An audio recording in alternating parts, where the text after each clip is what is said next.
Hi folks, so we looked at budgeting and cash flow forecasting. We placed it in the finance cycle. It's the top job at the beginning. You can bake in sustainability to your budget, or you can find out as you go along. I'm always going to try and cover off as many issues as I can in the budget, so that as the world changes, at least I'm starting from a place where I think I can actually get through the year. We've got these 3 questions. What are the numbers? So what does that mean? And now what? And we didn't get to wrap up this neat analysis bit. We did it throughout the session with all the live demos, but I just want to bring it together for you now. So we've got this budget and cash flow. We've brought in extra income. We've now got 4,000 in, 3,000 out. We are subsidizing grant 1 and grant 2. Budget activity 1 and activity 2 with some of our unrestricted funds, but we're not spending them all. We've still got £1,000 in reserves, which is in line with our target reserve. Happy days. We have plotted it by month on when the money's coming in and going out, and we have identified that target income we want to create the surplus, a budgetary surplus to give us that cushion, needs to come in halfway through the year if we're going to get over the line, if bank balances are going to remain positive. Otherwise, we have to bring some of the grants forward. We're always thinking about timing. We're plotting out the timing on the income and the expenditure and really thinking through not only how much is coming in and going out, but when it's coming in and going out. And so we know that our first job is to make sure when we're doing a budget and cash flow forecast that we are a going concern, and going concern is an accounting principle. It assumes a charity will continue operating for the foreseeable future, which is usually 12 months. And so you need 12 months visibility. So we're always rolling our cash flow on a month. And trustees have the job when they're signing off the annual accounts to assess the going concern status. So you'll probably start with your year-end accounts. Where do we end the year? What does our budget look like? How much income is confirmed? How much is still to be raised? What's the timing of it? And then we are thinking all the time, okay, we want to stay out of insolvency, which is a legal status when a charity is no longer able to pay its debts as they fall due, or it owes out more than it owns. And so we have legal duties when we are looking at potential insolvency, and cash flows and forecasts are critical bits of that compliance. And there's also more that we would do when we're looking at financial difficulty, and I'll talk about that in a minute. But really, we're here to keep the lights on, keep changing the world. And so we want to know, deficits are a way of life. When is it okay and when is it not? And I think that often restricted deficits are just due to timing, especially if we do have grant full cost recovery in the mix. Grant 1 was received maybe in year 1, but it didn't neatly align with the financial year. So it looked like a surplus in year 1 because only part of it, although it all came in, only part of it was for year 1. So we didn't spend it all, so we've got a surplus. Whereas we're spending all of it in year 2, the rest of it in year 2. But we're not getting any more money in year 2, and so it might look like a deficit in year 2. And so with restricted deficits, we're always thinking, look, is this covered by funds carried forward from last year? Funds we've already received? And if it is, broadly fine. Unrestricted deficits in the year, where we've spent more in the year than we got in, that means reserves are going down. That means that we are having to plug an unrestricted operating deficit, a core cost deficit, with our reserves. And so then the question is, okay, well, is that affordable? We've already worked out we want it to be intentional. We want to know at the beginning of the year if we're going to planning to spend reserves or not. They're so hard to get in. Let's be really intentional. So is it affordable? And what does that mean? Is it going to take us inside our policy, keep us inside, or take us outside of our policy? And if we're outside of our policy, we've got more or less. What we're not doing, if it's a good policy that's covering our risks, is just retrofitting the policy. We're actually taking corrective action. If we've worked out we need X in reserves to cover the risk, that's what we need. And when we're under that, we're not retrofitting the policy. We are coming up with a plan to build back up to it. If we're over that, maybe we're spending down to the policy. And so unrestricted funds in the year in deficit are fine if they're intentional and they're affordable. If We've got unrestricted deficits in closing funds. Bottom line. That means we are borrowing, in inverted commas, from restricted funds. This absolutely needs to be avoided and rectified at all costs. And we will pick this up again in the bookkeeping management session. So in terms of budgets, restricted deficits, probably fine, probably timing. Unrestricted deficits in the year, okay if they're affordable. Unrestricted deficits overall, never okay. And so when a deficit's in the cash flow, bank overdraft's okay. Well, if we have negative cash balances, we need to make them positive if we don't have an overdraft.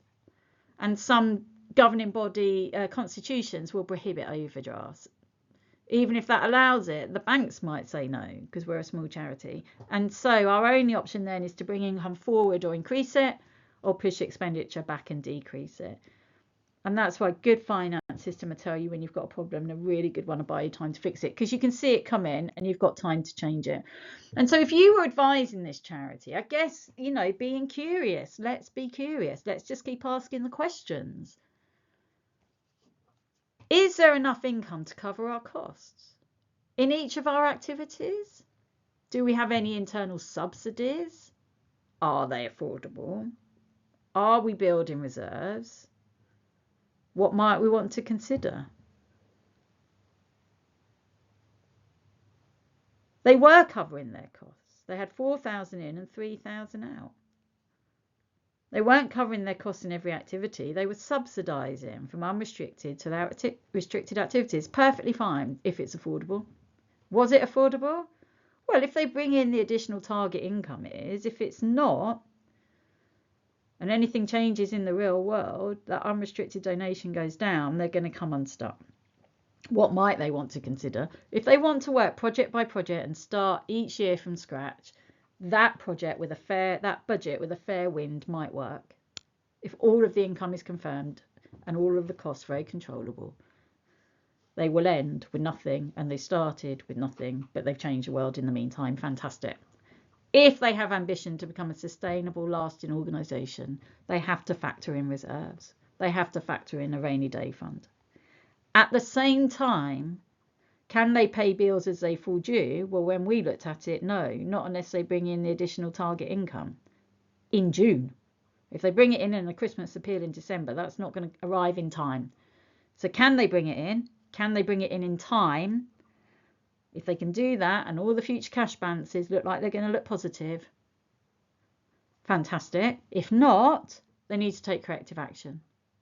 Reduce down costs and push them back, increase expenditure, bring it forward. There aren't many other options. You could get an overdraft maybe, if you think you can pay it off and your constitution lets you, and your board agrees, and the bank agrees. And so there are inevitably times when we have to manage financial difficulties. Our job is to keep on top of the numbers. To be honest, some of us are Tigger. We jump up and down. Everything's rose tinted. The money's always coming in. Some of us are Eeyore. We're absolutely not jumping up and down. We're absolutely convinced the money is not coming in. The truth will be in the middle. That's why you need a spreadsheet and you need as many eyes on it as possible. Get all your Tiggers and all your Eeyores. Know if you're a Tigger. Know if you're an Eeyore. Balance yourselves.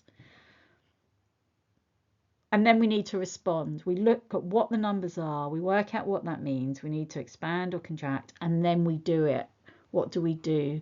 I think we're boiling frogs often. I think it's really hard to respond promptly, but that is the absolute job. If you look at the Charity Commission guidance, which is linked here and in your slides, you can respond by pushing expenditure back or reducing it, or bringing income forward or increasing it.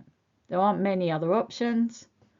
What's important is that we come up with a range of options, decide on the right one as an organisation, and enact it. I would be familiar with Charity Commission Companies House guidance on managing financial difficulties. There are links here. Read them when the sun's shining. They're not happy reads, but if you have a packet of biscuits, then when the storm clouds come in, it's already in your head. You think, well, I just need to go back and look at that. It's all about risk management. There is no single charity out there that can do a cash flow forecast all the time forever and never experience difficulties. Our job is simply to have the tools so that we know when they're coming, and we're the ones that are going to be on the front foot and navigate them. And once you know that you can cover off your worst case, and when you're putting in your best case, we're putting in the target income. Maybe we're putting it in the unrestricted column. Maybe we're opening up another column. Make sure we know what we're including. Be realistic about what we can include. And make sure everyone knows what's target and what's not. Clearly call it target income, maybe, as we did in our budget. Then everyone knows the risk profile. And maybe we have a worst case and a best case. The example on the left is the one we're familiar with, 3,000 in, 3,000 out, breaking even. Fine for a project, probably not okay to build sustainable organisations. The one on the right has got target income in it. It is making a surplus. It is building reserves. Far more sustainable on paper. But we can also see that 25% of the total income, £1,000 target income, still has a significant risk profile. That's okay, providing we can cover off the cash flow risk and the going concern risk and insolvency risk. And then when we get to the next session, we look at how we might communicate all of this. So we take a whole village approach with a couple of charts and some narrative. And so to summarize, we need a budget that gives us the best chance of building sustainability. We need a cash flow forecast so that we can keep the lights on and remain solvent. And I always say, maybe we spend 1 or 2 days a month in the diary, not movable, unless the building's flooded, half looking back, half looking forward. And so the invitation is to review your budget and cash flow templates against the conventions and adjust where needed, maybe. Make sure you bring in some budgeting principles if you don't have them already. What are your reserves requirement? What is your full cost recovery approach? What's your remuneration, your staffing budgeting approach? Have you got inflation in the mix? Is it aligned to your strategy? Stand back, do the analytical review, stand back and think, if our organisational strategy is to grow and expand impact, does this budget support it? Or our strategy has to be achievable. It's okay to have stretch, but it can't break us. And there's no point running one strategy in a completely different finance situation. You can't be hell for leather on growth organisationally and be struggling to survive financially, I don't think. I think there needs to be some alignment between the two. Maybe year 1 of the strategy is survival, then year 2 is sustaining and growth.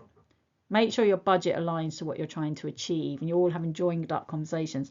Know what your reserves policy is. We cover this in the 3rd session. And maintain it. Make sure your budget is maintaining it as far as possible. Make sure you are solvent. You've got the cash flow foresight, the 12 months visibility, can pay all bills as they fall due. Have a look. What are your challenges and how are you going to manage them? What does your board need to know? What do you need to know? What does the team need to know? Look for the opportunities. There is always a rainbow in the rain clouds. What is the opportunity either now, next year or the year after? And how can you position yourself now to maybe take advantage of them in the future? Next time we come back, we look at bookkeeping and management accounts.